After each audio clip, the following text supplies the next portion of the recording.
Loving it. Vince Gill here tonight from New York City. We're celebrating his new album, Okie, out right now. One of our iHeartCountry icons as well. He's a true icon. The voice, first of all, like nothing like it, right? No one like it. That's what makes you so special. Well, not tonight. I'm a little puny. I got up this morning to do the Today Show, and my call time was 5:15, and I have no clue what I'm doing right.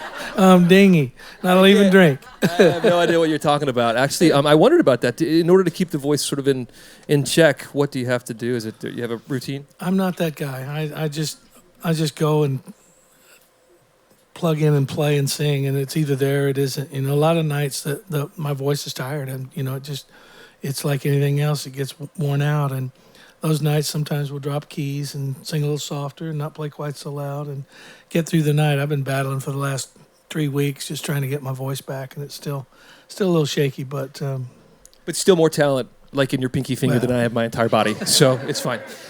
In 2017, you were asked to tour with the Eagles, as you mentioned before, to help out after the passing of your great friend Glenn Frey. So how does sort of stepping into a legendary band like that, what's that been like, that total experience? Well, I mean, there's a side of it that is beyond terrifying.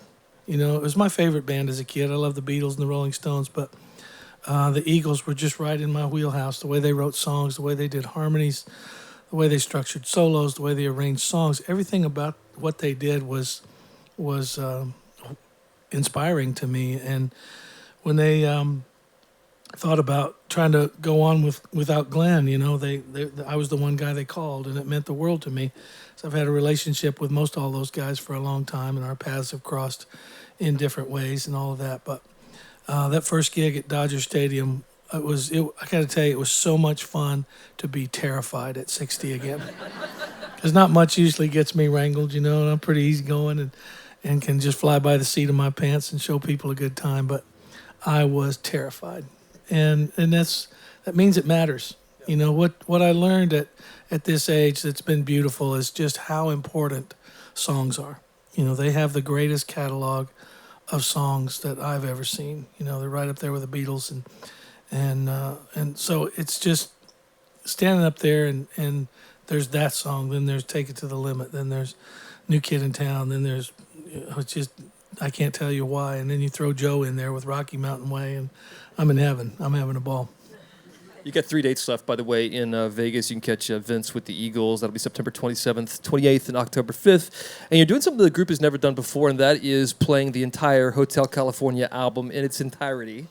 So how much rehearsal has to go into something like that? There'll be a couple of weeks of rehearsal before we go. And once again, 3 years in, I was kind of starting to feel pretty good, Now I'm scared again. I'm terrified. A whole bunch of new songs. I love what you said recently about being a songwriter, that you have sort of an inferiority complex when it comes to songwriting. So why do you think that is, and how do you fight through it when creating an album like Okie? Well, I just think that, in my career, I think most people notice my singing first, and that makes total sense to me. But then they find out that I can play, then they find out I can write, and I think it just took a while for the songs to show up. Maybe they were a little later in coming than the musicianship and the way I could sing, and then I had so many mentors that to me were the greatest songwriters that I'd ever heard write songs, and that was what I was trying to accomplish, was be as talented as they were, and it just took a while. You mentioned you don't text, you don't hashtag, you don't tweet. So when a song does come to you, a lot of people anymore, songwriters will pull out their phone, type it out. Do you pull out a piece of paper?